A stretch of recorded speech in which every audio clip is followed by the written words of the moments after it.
میں نے پرسیپشن دی تھی، میری یہ پریڈکشن تھی کہ عارف علوی صاحب جو ہیں وہ بظاہر تو پاکستان تحریک انصاف کے پول میں بیٹھے ہوئے ہیں اور صدر مملکت کی اس وقت ان کے پاس عہدہ بھی ہے، لیکن اس وقت صورتحال ان کی یہ ہو چکی ہے کہ وہ کسی نہ کسی حد تک یا تو وہ بلیک میل ہو چکے ہیں یا پھر وہ کسی اور ہاتھ میں چلے گئے ہیں یا پھر وہ اس وقت اپنا جو ہے نظریہ اور اپنا ارادہ جو ہے وہ بدل چکے ہیں اور اندر خانے وہ عمران خان کو کی فیور میں، عمران خان کی سپورٹ میں نہیں ہیں۔ اور مطلب میں اگر ایک جملہ بولوں تو وہ یہی ہے کہ صدر عارف علوی صاحب جو ہیں وہ بھی عمران خان صاحب کی پیٹھ میں چھرا گھونپ چکے ہیں، اگر ایسا ہے نظر ایسا آ رہا ہے تو میں اگر یہ کہوں تو یہ بالکل بھی جھوٹ نہیں ہوگا۔ آنے والے حالات جو ہیں وہ اس میں مزید بھی اس بات کو کلیئر کر دیں گے۔ اینی وے دوسری بات میں نے کرنی تھی چیئرمین پاکستان تحریک انصاف کے حوالے سے ایک بڑی اہم سٹیٹمنٹ جو راجہ اسکندر سلطان نے دی ہے، یعنی الیکشن کمشنر نے دی۔ انہوں نے کہا کہ میں چیئرمین تحریک انصاف کی بڑی عزت کرتا ہوں۔ وہ کہتے ہیں کہ ماضی میں انہیں آئیڈیالائز بھی کرتا رہا تھا۔ وہ کہتے ہیں کہ عمران خان صاحب جو ہیں وہ اس وقت پاکستان کے مقبول ترین لیڈر ہیں، اور ساتھ انہوں نے یہ بھی کہا ہے کہ اگر چیئرمین تحریک انصاف، میں انہوں نے کہا بھی تھا کہ تھوڑا تحمل سے کام لیں، اگر وہ تحمل سے کام لیتے تو ان کے لیے حالات اتنے مشکل نہ ہوتے۔ خیر یہ ساری باتیں بظاہر اگر دیکھی جائیں تو یہ ٹھیک ہیں، کیونکہ ماضی میں وہ آئیڈیالائز تو کرتے رہے ہیں اور پاکستان کے مقبول ترین لیڈر بھی ہیں، اور عمران خان صاحب کو واقعی تحمل سے کام لینا چاہیے تھا۔ جب انہیں اسمبلی سے نکالا گیا تو اس وقت بجائے اس کے کہ وہ سڑکوں پر آتے اور وہ میر جعفر میر صادق یہ نعرے لگاتے، انہیں سکون سے اسمبلی میں بیٹھ کے پوزیشن کرنی چاہیے تھی، تو آج حالات تھوڑے اس سے مختلف ہوتے، بیانیہ چاہے جو بھی رکھتے، لیکن خیر انہیں آئین قانون اور چیزیں دیکھ کر اور تحمل اور صبر کے ساتھ انہیں کام کرنا چاہیے تھا۔ تو خیر آج اس طرح کی سٹیٹمنٹ آنے کے بعد اب بظاہر یہ لگ رہا ہے کہ چیئرمین الیکشن کمشنر جو ہیں انہوں نے پاکستان تحریک انصاف کے لیے اور عمران خان کے لیے ایک سافٹ کارنر کہیں نہ کہیں ضرور ہے، یا بیک ڈور پہ کسی نہ کسی طرح کی کچھ ایسی بات چیت چل رہی ہے۔ پہلے جو کہا جا رہا تھا کہ بلے کے نشان کو ریموو کر دیا جائے گا، اور یہ کہا جا رہا تھا کہ عمران خان جو ہیں انہیں -1 فارمولے کے تحت الیکشن لڑوایا جائے گا، تو بظاہر آج ان کی جو سٹیٹمنٹ ہے اس سے یہ نہیں لگتا یہی ہے کہ عمران خان صاحب کو الیکشن لڑنے کی پرمیشن بھی دے دی جائے گی، اور بلے کے نشان کے بارے میں تو پہلے ہی آلریڈی آ چکا ہے کہ بلے کا نشان بیلٹ پیپر پہ ہوگا اور تحریک انصاف الیکشن لڑے گی۔ تو بہرحال یہ ایک اچھا قدم ہے، یہ خوشخبری ہے قوم کے لیے بھی، اور یہ ایک اچھی چیز ہے۔ تمام پولیٹیکل سٹیک ہولڈرز جتنے بھی ہیں وہ جس بھی صورتحال میں اس وقت ہیں، وہ شیخ رشید صاحب کی طرح ایک دفعہ عام معافی کے بعد بالکل الیکشن کی طرف جانا چاہیے اور فری اینڈ فیئر الیکشن ہونا چاہیے، الیکشن میں بھی اس طرح کے معاملات نہیں ہونے چاہیے، یہ اس وقت سولوشن بھی ہے۔ اینی وے یہ چیئرمین پی ٹی آئی کے لیے ایک اچھی خبر ہے، گڈ نیوز ہے، اللہ کرے کہ آپ سارے اس پر قائم بھی رہیں۔ اسرائیلی بربریت جو ہے وہ ابھی تک بھی جاری ہے، اور آج کے دن تک تقریباً 10,000 سے زائد لوگ اسرائیلیوں نے شہید کر دیے ہیں۔ چونکہ عمارتیں تو ختم ہو گئی، کھنڈر بن گئے، اب پناہ گزینوں کے کیمپوں پر انہوں نے حملے کرنے شروع کر دیے ہیں، اور لوگ اس وقت جو ہیں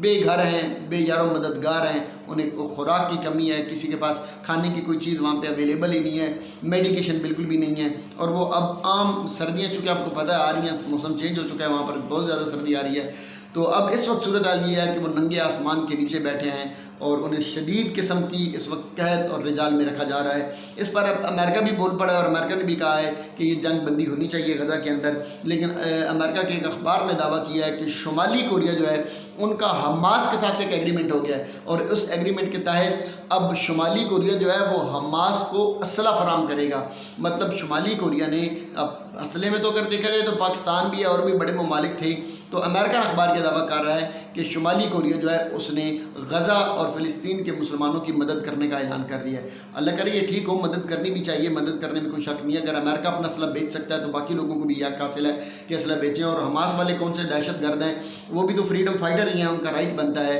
تو باقی خیر ممالک کو بھی یہ کرنا چاہیے۔ تو بہتر حال تو یہی ہے کہ جنگ بندی ہو، امن ہو، سکون ہو، لیکن اپنے حق کے لیے لڑنا بھی جہاد ہے، اور اپنے حق کے لیے جدوجہد نہ کرنا یہ بزدلی ہے۔ تو اینی وے اگلی بات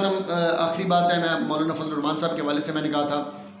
طوفان الاقصیٰ کا حصہ بن چکے ہیں۔ مولانا فضل الرحمان صاحب نے سندھ کے اندر ایک امن مظاہرہ کیا، اس مظاہرے کا نام انہوں نے رکھا ہے طوفان الاقصیٰ اور سندھ امن مارچ۔ مطلب طوفان الاقصیٰ کا انہوں نے ایک ٹیگ اور لوگو لیا ہے۔ تو مولانا صاحب آپ مطلب شروع سے آپ کی پوری پولیٹکس اگر دیکھی جائے تو آپ ہمیشہ بیانیاں بنانے کے چکر میں رہتے ہیں، آپ لوگوں کے ایموشن اور ان کے ساتھ کھیلتے ہیں، اور آپ ایسی چیز کرتے ہیں نا جو بالکل مطلب مذاقہ خیز ہوتی ہے۔ آپ طوفان الاقصیٰ بنیادی طور پہ جو آپریشن ہے وہ حماس نے ایک فزیکل جہاد کا انہوں نے کیا ہے، اور وہاں اگر آپ اتنے ہی ان کے رشتہ دار بنے ہوئے ہیں، آپ کی سٹیٹمنٹس ویسے ساری قوم کو یاد ہیں جو آپ نے اسرائیل کے حق میں دی ہوئی ہیں، اور جو پریس کانفرنسز بھی آپ نے محمود خان اچکزئی اور اسفند یار ولی کے ساتھ مل کر اسرائیل کے حق میں کی ہوئی ہے، وہ بھی یاد ہے سب کو۔ اور آپ نے پچھلے دنوں جو فلسطین کے معصوم اور بیچاروں کے قتل عام کے اوپر جس طرح کی آپ نے وہ سٹیٹمنٹ دی تھی نا کہ فلسطین اور ان جو حماس ہیں اور جو غزہ کے مسلمان ہیں، ان لوگوں کو بچنا چاہیے، اس سے گریز کرنا چاہیے، اور آپ نے یہ کہا تھا کہ معصوم اسرائیلی بچوں کو قتل نہیں کرنا چاہیے، آپ نے اس طرح کی باتیں کی ہوئی ہیں، تو وہ ساری بھی یاد ہے۔ آج اب طوفان الاقصی کا لوگو لگا کر ٹیگ لگا کر آپ ایک مارچ کرنے کے چکر میں قوم کو گمراہ کرنا چاہتے ہیں، اور آپ یہ تاثر دینا چاہتے ہیں جیسے کہ آپ تو فلسطین کے حق میں بس میدان میں نکل آئے ہیں، تو معافی دیں، مہربانی کریں، قوم سمجھتی ہے آپ کے ہتھ کنڈے۔ طوفان الاقصی کا اگر آپ نے عملی مظاہرہ کرنا ہے تو حضور سر پہ کفن باندھیں اور جائیں، جا کر ادھر جہاد کریں، غزہ میں جائیں، وہاں پہ مسلمانوں کے ساتھ لڑیں، تو ہم بھی سمجھیں گے کہ بھائی واقعی مولانا صاحب جو تھے انہوں نے واقعی طوفان الاقصی کا حق ادا کر دیا تھا۔ یہاں پہ یہ لوگو لے کے، ٹیگ لے کے، چوری کر کے اور ماتھے کے اوپر سٹکر لگا کر اگر آپ یہ سمجھیں گے کہ اس طرح عوام آپ کے لیے ہمدردی اور عوام کا جو ووٹ ہے وہ آپ کو مل جائے گا، اور اس طرح آپ وہ جھوٹ اور وہ مکر اپنا ٹیگ لگا کر اپنی پارٹی کے اوپر آپ یہ خریدنے کی اور مسلمانوں کے اور پاکستان کے مسلمانوں کے جذبات سے کھیلنے کی کوشش کریں گے، تو پاکستانی قوم آپ کو بڑی اچھی طرح سمجھ چکی ہے، یہ ڈرامہ اب آپ کا نہیں چلے گا۔ یہ طوفان الاقصی امن مارچ بیسیکلی تو یہ آپ کا سیاسی مارچ ہے، بیسیکلی تو آپ کی یہ الیکشن کمپین ہے، اس کا غزہ کے مسلمانوں کے ساتھ، طوفان الاقصی کے ساتھ کہیں دور دور کا بھی تعلق نہیں ہے۔ پہلے بھی آپ ایسے ہی کرتے تھے، اسلام زندہ باد کے نام پر کانفرنسز کرواتے تھے اور اپنے سیاسی جلسے کر لیا کرتے تھے، تو مہربانی کریں اب یہ ہتھ کنڈے چھوڑیں، قوم آپ کو بھی سمجھ چکی ہے، قوم ان ہتھ کنڈوں کو بھی سمجھتی ہے۔ اینی وے اللہ کرے کہ پاکستان کے حالات بہتر ہوں، خبریں ساری بڑی اچھی ہیں، اللہ کرے کہ الیکشن امن کے ساتھ ہو جائے اور ایک فری اینڈ فیئر الیکشن کے نتیجے میں ایک مخلص لیڈر جو ہے اس کی حکومت بنے اور اللہ پاکستان کے لیے بہتر کرے۔ اللہ تعالیٰ میرا آپ کا ہم سب کا حامی و ناصر ہو۔ والسلام۔